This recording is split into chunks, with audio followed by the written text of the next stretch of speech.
مدینے کی گلی میں پھر دوبارہ چلتے ہیں. حضرت عمر رضی اللہ تعالیٰ عنہ کا دربار لگا ہے.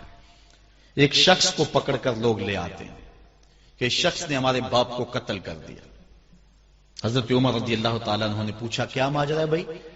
اس نے کہا جی واقعی میں ان کے باپ کا قاتل ہوں، لیکن میں نے قصداً قتل نہیں کیا. ہوا یہ کہ میں ایک مسافر ہوں، جا رہا تھا، راستے کے اندر سبز چراگاہ تھی، میرا اونٹ بھوکا تھا، اس چراگاہ میں داخل ہو گیا. اس کے بوڑھے باپ نے پتھر اٹھایا اور میرے اونٹ کو مارا، اس کی آنکھ نکل گئی.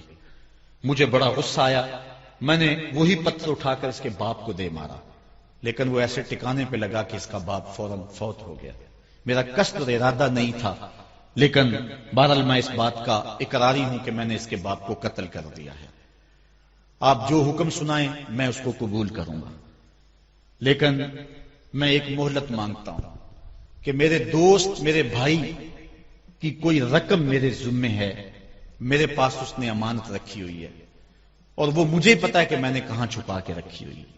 اگر آپ فیصلہ کر دیتے اور میری گردن کاٹ دی جاتی ہے تو وہ امانت جو میں نے رکھی ہوئی ہے سنبھال کر کے، میرے علاوہ کوئی جانتا بھی نہیں ہے، تو وہ اس تک کون پہنچائے گا؟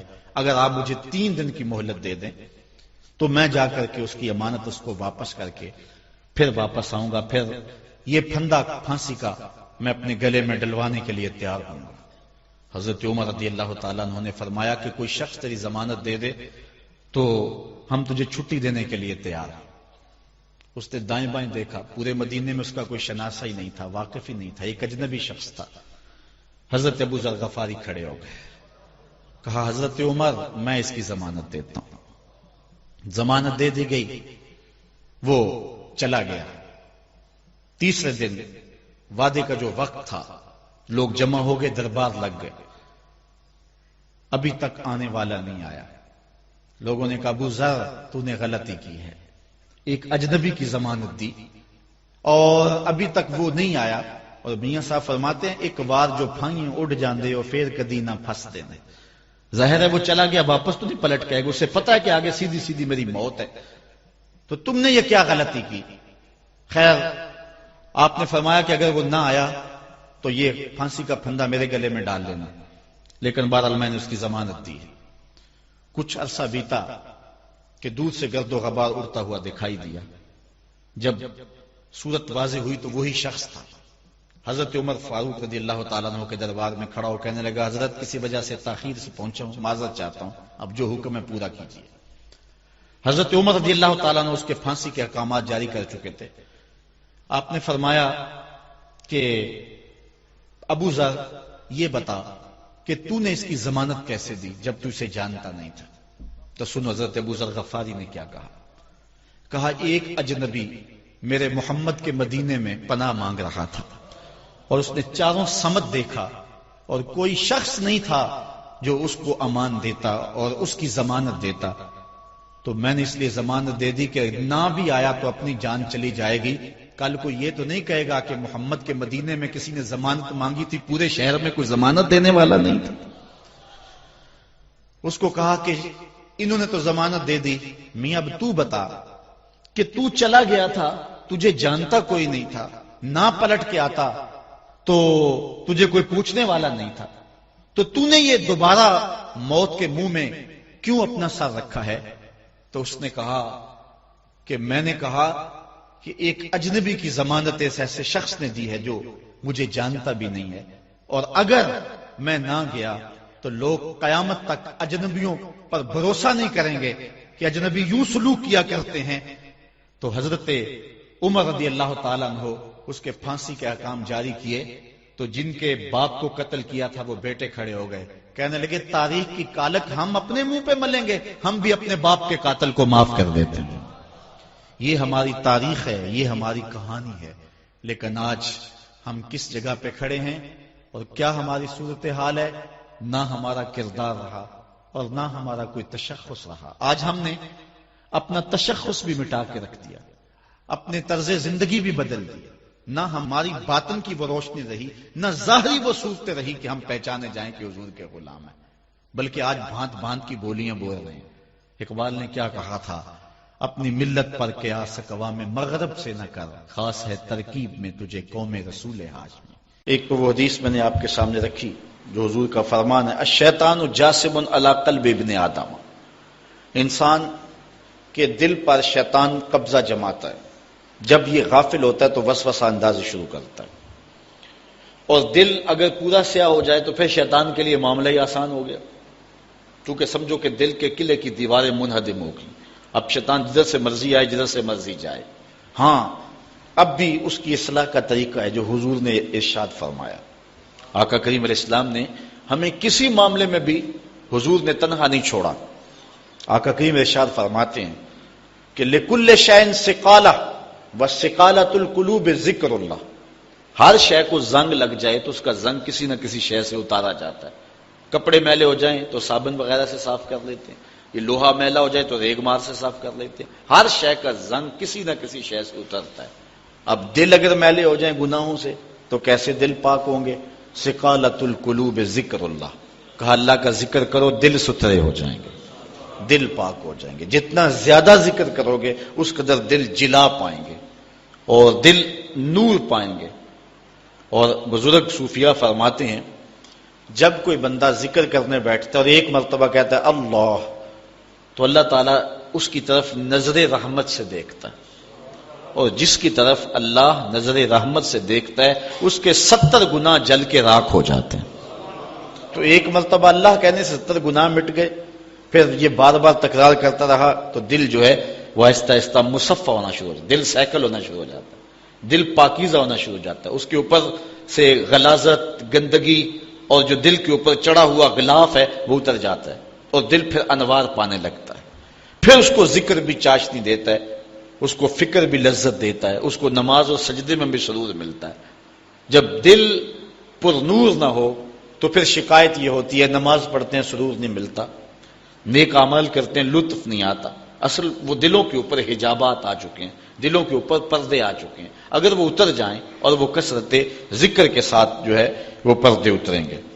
اب دل 4 طرح کے ہیں، القلوب اربع، دل 4 طرح کے ہیں۔ ایک دل قلب اجرد فیہ سراج یظہر، ایک مومن کا دل وہ بالکل ایسے ہوتا ہے جس طرح چراغ روشن ہوتا ہے، اور مومن کے پاس جو بیٹھے اللہ اس کے دل کو بھی نور کر دیتا ہے، چونکہ دلوں سے نور کی شعائیں نکلتی۔ کسی زمانے میں لوگ اس بات کو نہیں مانتے تھے جو عقل والے تھے، لیکن اس زمانے کے اندر موجودہ سائنس نے اسیری لہروں کو تسلیم کیا ہے، اور وہ کہتے ہیں کہ جو شخص نیک ہے اس کے بدن سے وہ لہریں نکلتی ہیں، اچھے اخلاق والا، اچھے کردار والا، اور دوسرے پر وہ مرتب ہوتی ہیں، اور جو بدکار ہے، برا شخص ہے، اس کے بدن سے وہ لہریں نکلتی ہیں اور دوسرے پر مرتب ہوتی ہیں۔ اور حضور علیہ السلام نے صدیوں قبل یہ بات بتائی، حضور نے فرمایا اچھے آدمی کی صحبت ایسے ہے کہ حامل المسک،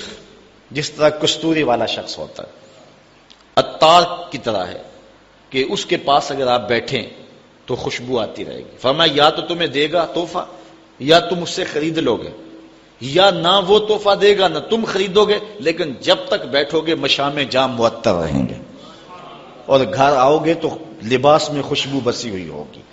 اس لیے اچھے بندے کی صحبت کو حضور نے جو ہے وہ کستوری والے عطار سے حضور نے تشبیہ دی، اور جو برا شخص ہے اس کی مثال حضور علیہ السلام نے بھٹی والے سے مثال دی کہ جو شخص بھٹی والے شخص کے پاس بیٹھے گا یا تو کچھ چنگاری اڑے گی اور اس کے جسم اور کپڑوں کو جلا دے گی، اور اگر چنگاری اڑ کے اس کے بدن کو نہ بھی جلائے تو جتنی دیر بیٹھا رہے گا اس کی بدبو، اس کا دھواں اس کے لیے پریشانی کا باعث رہے گا۔ اس لیے اچھے آدمی کی صحبت کو اختیار کرنے کا حکم دیا۔ ہمارے مشائخ نقشبندیہ کا طریقہ یہ ہے، وہ کہتے ہیں کہ اچھے آدمی کی صحبت میں جا کے بیٹھ جاؤ، نہ تم کوئی بات کرو نہ وہ کوئی بات کرے، اس کے باوجود بھی من میں روشنیاں ہوں گی، من میں اجالے اتریں گے۔ اللہ اکبر۔ وہ میاں صاحب نے کہا تھا نا، چنگے بندے دی صحبت یارو جویں دکان اتاراں، سودا پاویں مول نہ لئیے ہلے آن ہزاراں۔ تے برے بندے دی صحبت یارو جویں دکان لوہاراں، تے کپڑے پاویں کنج کنج بئیے چنکاں پین ہزاراں۔ تو جل جانے کا اندیشہ بہر صورت موجود ہے۔ تو اس لیے آج دنیا جو ہے وہ اسیری لہروں کو مانتی ہے۔ میں اس کی سادہ مثال آپ کو دینا چاہتا ہوں کہ کسی کے بدن سے اسیری لہریں نکلنا تو دور کی بات ہے کسی شخص کے تذکرے سے اس کے اثرات مرتب ہوتے ہیں. مثال کے طور پہ اگر آپ کے کسی دیرینہ اور پیارے دوست کا تذکرہ چھیڑ دیں، گفتگو کر دیں، تو اس سے طبیعت میں خوشی پیدا ہوگی کہ نہیں ہوگی؟ آپ حشاش بشاش ہو جائیں گے. لیکن کسی غلط آدمی کا جس سے آپ کو نفرت ہو، اس کی بات چھیڑ دیں، طبیعت میں گھٹن پیدا ہوگی کہ نہیں ہوگی؟ اگر گندگی کے ڈھیر کی بات کوئی چھیڑ دے، طبیعت میں گھٹن پیدا ہوگی کہ نہیں ہوگی؟ اور اگر پھولوں کی بات چھیڑ دے، موتیے کی، نسرین کی، نسترن کی، چمبیلی کی، گلاب کی، موتیے کی، ان پھولوں کا تذکرہ کو چھیڑ دے، طبیعت میں خوشی پیدا ہوگی کہ نہیں ہوگی؟ یہ ایک فطری بات ہے. آپ جو ہے وہ کسی اچھی بات کو چھیڑ دیں، اس کے اثرات مرتب ہوں گے اور آپ کا چہرہ کھل جائے گا. اور کسی بری بات کو چھیڑ دیں تو طبیعت کے اندر ایک اداسی پیدا ہو جائے گی، طبیعت کے اندر ایک غصہ پیدا ہو جائے گا. آج اس دنیا کے اندر آپ کہیں ملازمت کرتے ہیں، 8 گھنٹے کی ڈیوٹی دینا ہوتی ہے، تو ان 8 گھنٹوں کے اندر آپ کا مالک آپ کو بلائے، صرف 8 گھنٹوں میں ایک عارضی ملک آپ کے اوپر رکھتا ہے، تو آپ دوڑ کے جاتے ہیں کہ نہیں جاتے؟ آپ کے مہمان بھی آپ کے پاس بیٹھے ہوں اور آپ چائے بھی ان کو پلا رہے ہوں، لیکن باس بلا لے آپ کو اور وہ گھنٹی دے، تو آپ بیل پہ سب کو چھوڑ کے بھاگتے ہیں کہ نہیں بھاگتے؟ مہمانوں سے بھی معذرت کرتے ہیں، مجھے باس نے بلایا، آپ دوڑتے جا رہے ہیں. یار ایک دنیا کا باس بلائے تو مہمانوں کو چھوڑ کے، چائے کو چھوڑ کے، مرغن غذاؤں کو چھوڑ کے، سب کو چھوڑ کے بھاگ جاتے ہیں. اور رب کا نمائندہ پکارے حیا علی الصلاۃ اور حیا علی الفلاح، جو بندہ اس کے حضور نہ جائے کتنا بڑا بد نصیب ہے، کتنی بد نصیبیاں اس کا مقدر ہیں کہ جو اس کے حضور. لیکن یہ اللہ تعالیٰ جل شانہ کی رحمت کی عمومیت ہے. اگر آج 8 گھنٹے کے لیے آپ کہیں ڈیوٹی کرتے ہیں، وہ آپ کو آواز دے اور آپ نہ جائیں تو وہ آپ کی نوکری ختم کر دے گا، آپ کو سخت سرزنش اسی وقت کرے گا یا پھر آپ کو فارغ کر دے گا. لیکن اللہ تعالیٰ جل شانہ اس کی نافرمانی پہ نافرمانی کرتے رہیں، کبھی اس نے رزق کے دروازے بند نہیں کیے، بلکہ جو نہیں مانتے ان کو اور زیادہ دے رہا ہے، کیونکہ ان کا حصہ صرف دنیا پہ ہی ہے نا، آخرت میں تو حصہ ہی کوئی نہیں ہے. بلکہ فرمایا اگر مسلمانوں کی دل جوئی کا لحاظ نہ ہو تو میں کافروں کے گھروں کی سیڑھیاں بھی سونے اور چاندی کی بنا دوں. چونکہ انہوں نے دنیا کو دیکھا ہے، آخرت ابھی دیکھی نہیں ہے، ورنہ جو ان کے لیے آخرت میں رکھا گیا ہے دنیا کی کوئی شے ان کے نزدیک حیثیت ہی نہ رکھے. بلکہ حدیث میں آتا ہے، صاحب مشکات نے اس کو لکھا کہ دنیا کے اوپر جس کو سب سے زیادہ تکلیفیں پہنچی ہوں گی وہ جنت میں لے جایا جائے گا، اور ایک مرتبہ جنت میں جو ہے وہ داخل کر کے نکال دیا جائے گا اور کہا جائے گا کہ بتا دنیا کے اوپر تجھے بڑی تکلیفیں پہنچی؟ وہ کہے گا یا اللہ مجھے تو کوئی تکلیف پہنچی ہی نہیں ہے. جنت کی صرف آب و ہوا سارے دکھ ختم کر دے گی. اور جس نے تخت و تاج پہ بیٹھ کے بھی زندگی ساری گزاری ہو، حدیث میں آتا ہے اس کو جہنم میں ایک ڈبکی لگائی جائے گی اور پھر اس کو کہا جائے گا بتا تو دنیا کے اوپر کوئی راحت پائی ہے؟ وہ کہے گا مالک دنیا کے اوپر میں نے کوئی سکھ دیکھا ہی نہیں ہے. ایک غوطہ جہنم کے اندر دیا جائے گا، دنیا کے سارے سکھ ہی بھول جائے گا کہ میں وہاں بادشاہ ہوا کرتا تھا، میں وہاں حکمران ہوا کرتا تھا، پوری دنیا کو میں نے جو ہے وہ ریوڑ کی طرح ہانکا تھا اور انسانیت کا قتل کیا تھا، میری رونت اور میرا تکبر دنیا کو جکا دیتا تھا. اس کو کوئی شے اور اپنی کوئی آکڑ اور کوئی بات یاد نہیں رہے گی، صرف ایک ڈبکی کی بات ہے. اور جس نے دکھ پہ دکھ کاٹے، غربت، تنہائی، دکھ، اذیت، مصائب، آلام، مشکلات، لیکن ایک بار جنت سے گزار کر کے جنت کی صرف آب و ہوا ہی سنگھائی جائے گی تو اس کو کہا جائے گا بتا دنیا کے اوپر تجھے کوئی دکھ پہنچا؟ وہ کہے گا میرے رب دنیا پہ مجھے کوئی دکھ نہیں پہنچا. اب بتائیے کہ اللہ کے حضور ہم حاضر ہوں یا کہ دنیا کوئی منشا و مقصود بنا لیں؟ ہماری زندگی کی ڈگر کیا ہونی چاہیے؟ پہلی بات تو یہ ہے کہ جنت کے مقابلے میں اس دنیا کی حیثیت ہی کوئی نہیں. اور دوسری بات، اگر دنیا کے اوپر ہم عزتیں، سرخرویاں جس کو ہم سمجھتے ہیں یہ سرخرویاں ہیں وہ پا بھی لیں تو وہ کتنا کو ایسا ہے، پھر اس کا حساب بھی تو ہم نے دینا ہی دینا ہے. اس لیے ہم دیکھ لیں جتنا برداشت کرتے ہیں اس کے مطابق جو ہے وہ ہم چلیں. ایک بادشاہ تھا، وہ پھولوں کی سیج پہ سویا کرتا تھا، خادمہ اس کے لیے پھولوں کی سیج بچھایا کرتی تھی. مدت گزر گئی، پھولوں کی سیج پہ سونے کا عادی تھا. ایک دن خادمہ نے سوچا، لونڈی نے سوچا روزانہ بادشاہ اس سیج پہ سوتا ہے، پتہ نہیں کیا لطف ہوگا. اس سیج کا لطف اٹھانے کے لیے وہ بھی لیٹ گئی. سیج تیار کرنے کے بعد ایک لمحے کے لیے کمر سیدھی کی تو سارے دن کی تھکی ہوئی تھی، آنکھ لگ گئی۔ بادشاہ وقت پر اپنے اس خاص کمرے میں داخل ہوا تو ایک لونڈی کو پھولوں کی سیج پہ سویا ہوا دیکھا تو غیرت سے جل بن کے کباب ہو گیا۔ ایک لونڈی کی یہ اوقات کہ بادشاہ کی سیج پہ سوئے۔ اس نے جلاد کو بلایا، کہا اس کو الٹا لٹکاؤ اور اتنا مارو کہ اس کی جان نکل جائے، تاکہ باقی خدام کو پتا چل جائے کہ بادشاہوں کی سیجیں، ان کے بستر، ان کے گھر کتنے مقدس ہوا کرتے ہیں۔ لونڈی کو الٹا لٹکا دیا گیا اور جلاد ضرب پہ ضرب لگا رہا ہے، کوڑے پہ کوڑا مار رہا ہے۔ وہ چیختی ہے، روتی ہے، بچا لو مجھے، میری جان نکل رہی ہے۔ روتے روتے کیا خیال آیا کہ اس نے ہنسنا شروع کر دیا۔ بادشاہ نے جلاد کو کہا رک جا، اس لونڈی سے پوچھ روئی کیوں ہے، اسے یہ بھی پوچھ ہنستی کیوں ہے۔ جلاد نے کہا لونڈی بتا روتی کیوں ہے۔ اس نے کہا تجھے نہیں پتا جب کوڑا لگتا ہے تو جان نکلنے کو آتی ہے، نزا کا عالم طاری ہو جاتا ہے۔ کہا یہ تو سمجھ ہے، لیکن ہنستی کیوں ہے؟ کہا ہنسی مجھے اس بات سے آئی ہے کہ چند لمحوں کے لیے سوئی ہوں، اتنی تکلیف کاٹ رہی ہوں، سوچا عمر بھر ہو گئی سوتے ہوئے، جس کو اس کا کیا بنے گا، جس کی زندگی بیت گئی اس سیج پہ سوتے ہوئے، اس کا کیا بنے گا۔